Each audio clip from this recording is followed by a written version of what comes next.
in Gene Key 3, repressive nature was anal. The fear activates restriction around the anus, which in turn affects our entire breathing pattern. As our breathing becomes shallower, And free, the shadow is chaos.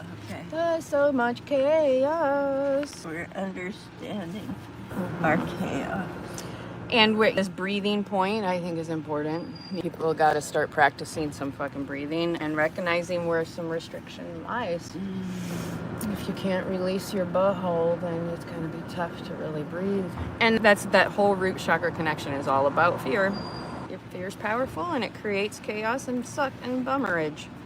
So the reactive nature was disordered, which I think is interesting. Rage is one of the adverse reactions of fear of life. Sometimes anarchy and destruction, and varying degrees of dis-ease from mild to acute. Yeah. So it carries a destructive force that will inevitably come back to haunt us. So I think last time we had talked about anger isn't something to avoid and repress. It's actually an appropriate response often. It's when it becomes rage, that's when I think we need to take responsibility for our anger and clear some of it and handle it and think about it before we... So here we're getting the explanation. It diffuses it part. When we have, this is us becoming conscious. And the heart just needs to get loosened up so that it just... Your body is such a good communicator. Yeah. But see how we've been living this disordered and anal and chaos? So let's move into the gift of innovation. The gift. We have chaos, which inspires us to innovate. Because we can't live in that fucking chaos Can't fucking live like this anymore. Can't live like this anymore. So let's change the like this. Let's become more conscious and let's just get back into the flow. What she said. Yeah. The end of island mentality. Imagine that. Oh. And wherever you are, if you are not continually transcending, then you are dying. Experiencing that pretty viscerally. What is so wonderful about the third shadow, when we find that silver lining of something fucking sucked, that's here. It's so wonderful is that despite its narrow, fear-based, mono-celled outlook on life, it also holds the secret to our future. All one has to do is look back at our own evolution. This is a time to look back. This is when it is appropriate to look back at our own evolution to see where it must inevitably lead to the third gift, the gift of innovation. I love that you're doing all this right now. As single-celled organisms multiplied all across our planet, evolution prepared itself for a quantum leap, the great transition into multicellular life. If it were true that deep within the nucleus of every cell, a selfish drive were paramount, if it were true, then it is highly unlikely that any two cells could ever cooperate, since their very design would drive them to compete. The genius of the cell and its true brain must therefore lie where the quantum biologists say it lies, within the cell's membrane. We know That's the brain. Membrane. Is the brain of the cell. The membrane is the cell and carries all of... Here's your membrane. Your outer I can touch this. I can directly affect and influence this part very viscerally and physically and visually, so you can see it and feel it. But if you keep staying in that single-celled place with all this pain and cancer and owies, then you're single. But yeah, dude, you've 73 plus years. You've only known that. Yeah, don't beat yourself up for learning well. You're a good learner. well trained. We're unprogramming, yo. Deprogramming, deprogramming, deprogramming. And I never learned how to be a mother. No, who was around to fucking show you? And so my children have chosen different paths of motherhood. It's good. They're changing the line. Different choices lead to different outcomes. We're going to multicellular life and membrane as the brain. We know that the membrane allows the single cell to respond. It allows it to respond to the environment, sending you messages, please love me. And is responding to its environment. But it goes one stage further than this. 1 + 1 is 3. It must allow its DNA to be influenced, by its environment. This is the foundational principle of quantum biology, and it is regarded as nothing short of heresy. Let's be fucking heretics. Fuck this stupid shit. In the face of our current mainstream biological dogma.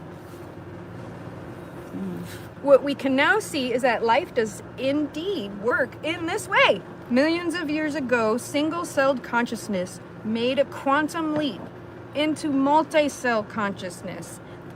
I think a lot of us understand and believe this to be true. So it's literally just an illustration of what we could do again, but not consciously. It made a quantum leap into multi-celled consciousness, which means that the survival-based programming within DNA must have either mutated, let's be mutants, or adjusted itself in order for the cell to be assimilated.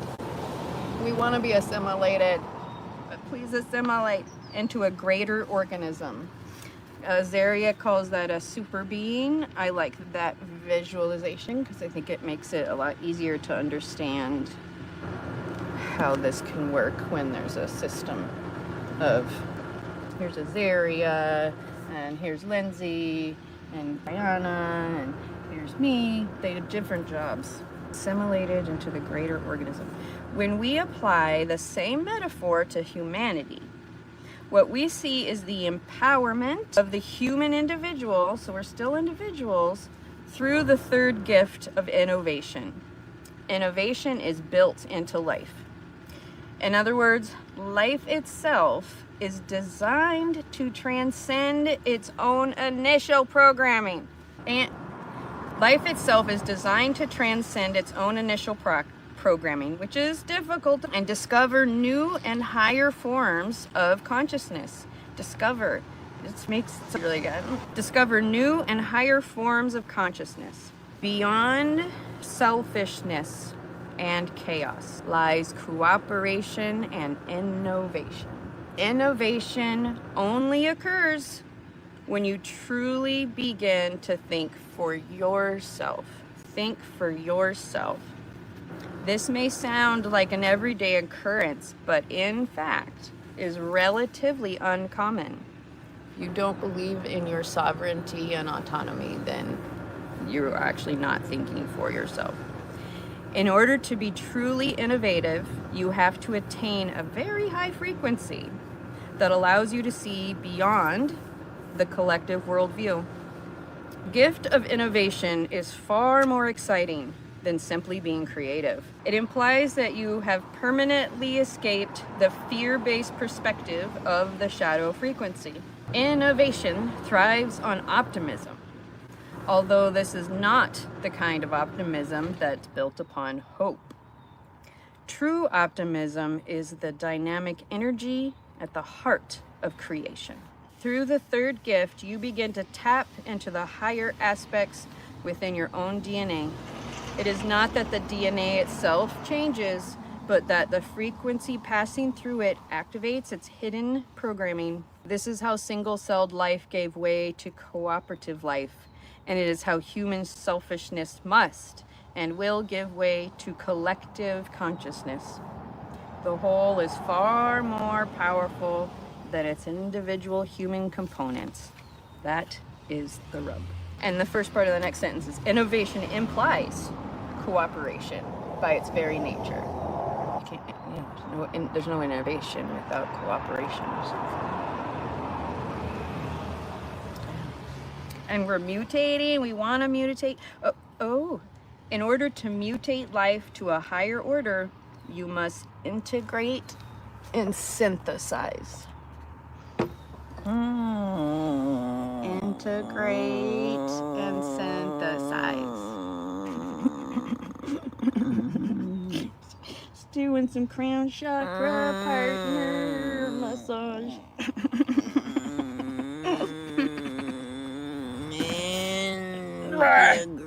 Integrate. Integrate, assimilate,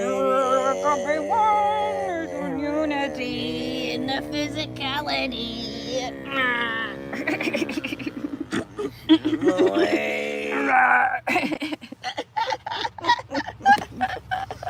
You know, that'd be fun. Let's start that dance craze. Show us your assimilate and integrate dance. What's that one? The third siddhi is innocence.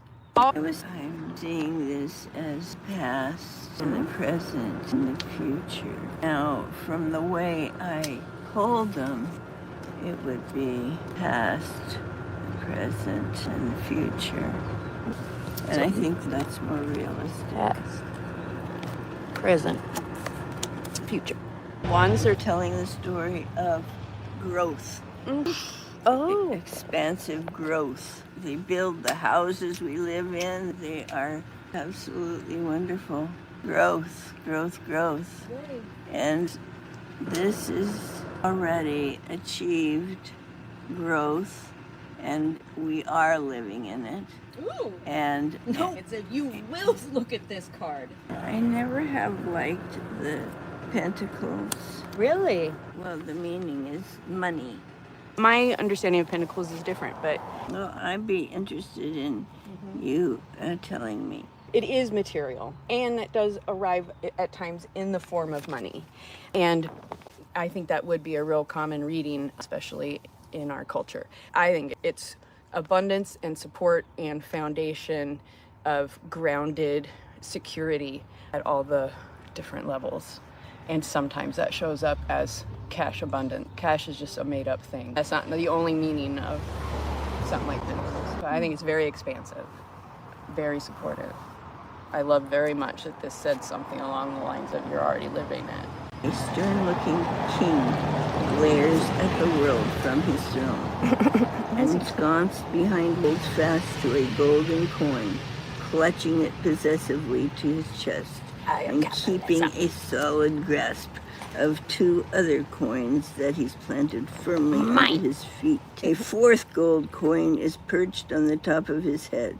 He is tenaciously guarding his mind, heart, and soul, and physical position. Waite calls this card earthly power. A fourth gold coin is perched on the top of his head. He is tenaciously guarding his mind, heart, and soul, and physical position. Waite calls this card earthly power. Yeah, the material. When the Four of Pentacles appears in a reading, you might find yourself focused on your material and physical existence. You might even find that you're obsessed with making sure money and property is all in order. The card could also refer to a concern about your physical health and well-being. The Four of Pentacles could be a cautionary card. Take steps to protect your heart, wealth, and your physical well-being. Take a measure of financial security and stability. What? So earthly power is pretty fun too. Yeah. Unhealthy earthly power looks like. We're looking at it. We're looking at it. It's no longer in the form of movies and you can dismiss it as fiction. It's like right in front of us. But what we do is earthly power. We're still on the earth. It is earthly power. And this is what heals the fuckery No one's ever seen anything but the fuckery, so it keeps getting worse and worse, right? Every generation it gets worse, and so now look. And now we're healing the fuckery. Most people spend a good deal of their time imagining the way things could be. If everything they plan turns out the way they hope. The Three of Wands is one card that depicts the longing and hope each one of us has for the future. In the classic weight design, the Three of Wands depicts a strong man on the hillside overlooking the sea, watching as 3 ships sail across a bay.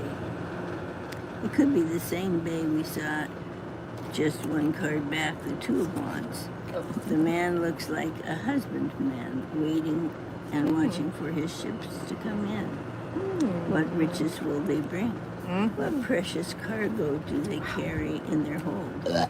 From exotic, far-off lands. Call this card established strength. In reading the Three of Wands could mean that your ships are finally about to come in. You may have experienced some struggle recently, but now your success is assured. Struggle. Especially if you collaborate with others. What? Your hopes will soon be realized. You will be bold, decisive, and able to take the risks you need to pay off the bottom line. Three of Wands suggests natural leadership ability, wealth, and power. You may find yourself entering into a profitable partnership or relationship with a business acquaintance, or find yourself involved in a trade or business deal that will enrich everyone involved. Your negotiations will go smoothly. You might even find a mentor or school senior business manager steps in to assist you. While the Three of Wands suggests that you have had good business sense, watch out for the dark side of this cool card. It can be a card of conceit, pride, arrogance, insolence, and obstinacy. Obstinacy. Yeah, obstinacy ain't such a bad thing. No, it's informative, but It may be gentler. It may be a warning. Don't get too cocky. You will still need to think clearly to make smart decisions, which you always do. The Three of Wands symbolizes trade. It suggests that you have put out something of value into the world, and that it will generate even more profit and wealth in the days and weeks to come. Historically, the Five of Wands was supposed to be a good sign for anyone who wanted to engage in a little financial speculation. If you get the card, you might want to play the stock market. Just don't invest more than you can afford to lose. The Three of Wands suggests natural leadership ability, wealth, and power. You may find yourself entering into a profitable partnership or relationship and find yourself involved in a trade or business deal that will enrich everyone involved. While the Three of Wands suggests that you have good business sense, watch out for the dark side. You may find that you're suddenly part of a team at work or in a social situation. In fact, the Five of Wands has all the hallmarks of committee work. You might need to refine your leadership skills or be prepared to serve as a willing member of the team. The Five of Wands could indicate this test of strength or battle of wills. Keep your cool and watch your temper. Even if you feel comfortable and lighthearted, watch your words carefully, especially if you think you're only joking. When the Five of Wands comes up, it might not take much to turn a mock battle into a real war. Historically, the Five of Wands was supposed to be a good sign for anyone who wanted to engage in a little financial speculation. The Wands is the wounded warrior. What? Oh my God. Obviously exhausted, leans on his wand He may be wounded. There's a cloth bandage wrapped around his head, and he stands defensively, almost as though he's anticipating another attack. His back is literally against the wall. He's standing in front of a palisade of 8 wands, all in a row. Wait, called this card Strength. When the 9 of Wands appears in a tarot reading, it could suggest that you are a wounded warrior and your back is to the wall. At some point earlier in the day, you may have said to yourself, today is a good day to die. However, you were focused and strong. You were brave and courageous. You took risks and you persevered. Now you will live to fight another day. Granted, you're not the same fighter you were before. You saw battle.